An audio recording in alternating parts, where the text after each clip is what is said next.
The views expressed in this program do not necessarily reflect those of this station. Welcome to Insights into Northeast Michigan, a WBKB News public affairs program. Insights deals with the issues affecting those in the community as well as Northeast Michigan and the state.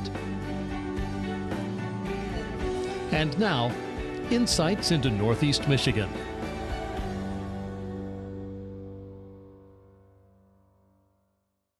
Welcome to Insights into Northeast Michigan. Midterm elections are less than a month away, and one of the key races affecting Alpena, Alcona, Cheboygan, Iosco, and Presque Isle counties is the race to be state representative for the 106th district.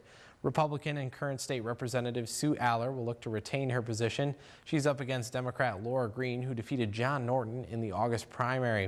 I sat down with both women to learn more about them and see where they stand on current issues affecting our district. We'll begin our sit-down discussion with the current state representative, Sue Allor of Wolverine. Can you just tell us a little bit more about yourself and what do you like to do for fun? I'm in my first term as state rep. Prior to that, I'd been a county commissioner in Cheboygan County. I'm a mom, I'm a grandma. I've been married for 42 years to my husband.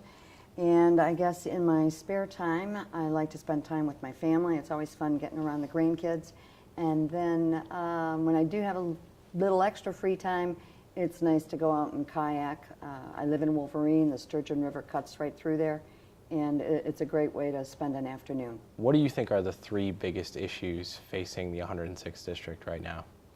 I think the PFAS contamination, which is down in Oscoda Township at the old Fort Smith Air Force Base, and then also we've had the CRTC here in Alpena impacted. I think that is number one issue. Secondly, we've got the highest car insurance, so we need auto insurance reform. And then the third thing that's definitely a priority to me in general are the people within the district. I love having the coffee hours. I've had over 100 coffee hours, and that gives me an opportunity to hear what people have to say. Quite often at a coffee hour, topics come up, and I've had several pieces of legislation that have occurred because of talking with people in the district. So focus on the people, focus on jobs, focus on opioid epidemic, mental health. There's a variety of things that can fall in under there. You mentioned PFAS, and that has become, one of the biggest problems that not just Michigan is facing, but the whole country is starting to realize that this is an issue that needs to be tackled right away. How do you feel the state, and how would you evaluate their response so far to this growing problem in the mitten? Okay. I think the state has reacted rather quickly on this. A year ago, they established the MPART, which is the Michigan PFAS Action Response Team. That is a group of multidisciplinary departments, such as Department of Ag, DNR, DEQ, DHHS.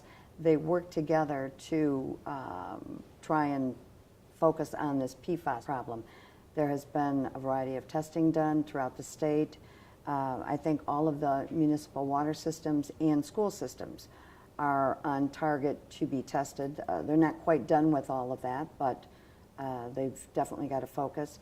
And then, of course, the state has appropriated over $23 million to try and focus on this issue.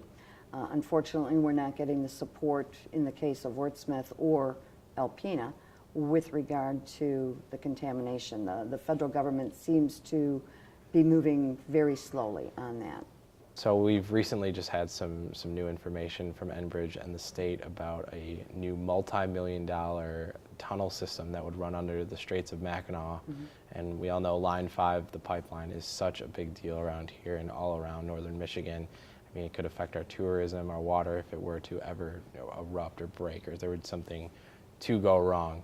How do you feel about this right now? Because, these are some emerging details. Do you think this is a step in the right direction? Right now, it's too early for me to say. This is relatively new. There's a lot that's going to have to go into it. So to make any comments without having information is difficult for me to do. What I do know is that Line 5 needs to be shut down. We cannot have risk to our Great Lakes with that line, and I recently had come out with a statement to that effect.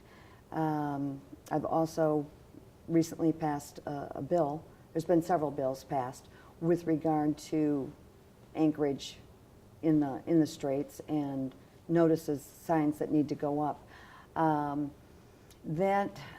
Those bills are not just specific to the fact that Line 5 is there, but there are other lines down there. And in fact, when that anchor strike happened back in April, it was not the Enbridge line that was ripped open.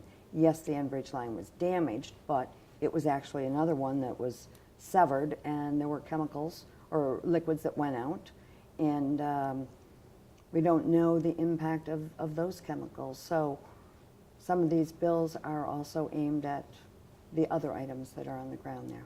Another issue that people are passionate about is the legalization of marijuana. Now, where do you stand on this?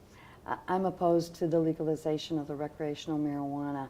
I guess my background in nursing comes into play with my thoughts on that. But when you look at Colorado, which was the first state to legalize recreational marijuana, they have seen a dramatic increase in homelessness.